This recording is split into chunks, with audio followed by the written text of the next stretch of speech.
Hello and welcome to Geography e-learning for March 20th. Today we've got a few different topics that we're going to get into, so let's dive right in.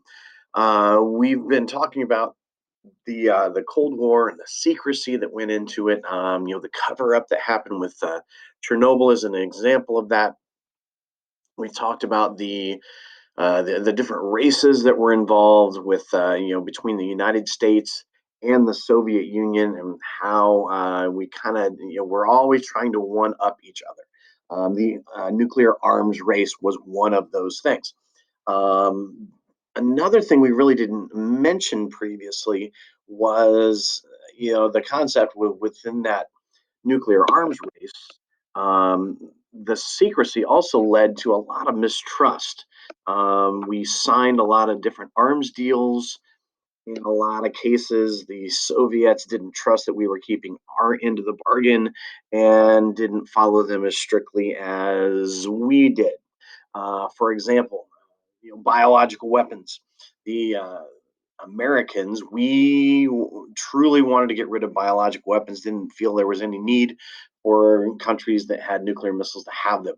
The Soviet Union thought, aha, they must be trying to trick us, and continued to do that. There was a major breach and an anthrax plant that they had set up.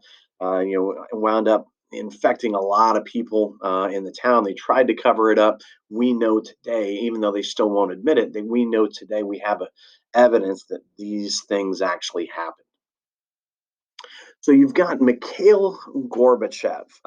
That's the last, what we would call Soviet premier, their version of the president.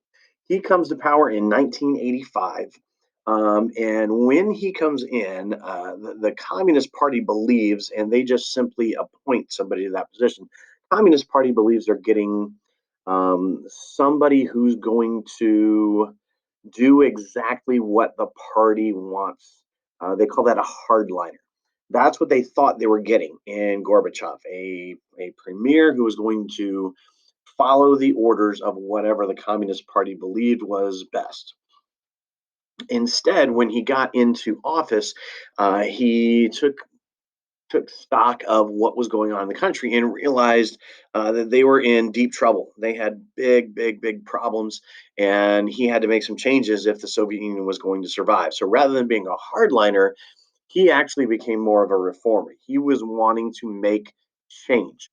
Two of the big changes that he brought about. The first one is going to be this right here, perestroika.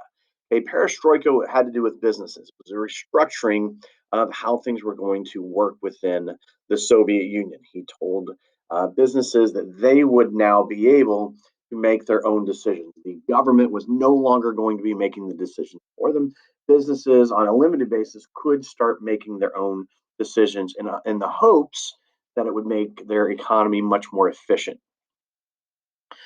The second one was glasnost, this one right here. Glasnost literally translates to mean a new openness, and it had to do with the media. Previously, anything that was going to be reported in any media outlet had to be approved by the government. Now he was opening up the media to report on whatever they felt like was appropriate. So he was taking government regulation out of a lot of things. This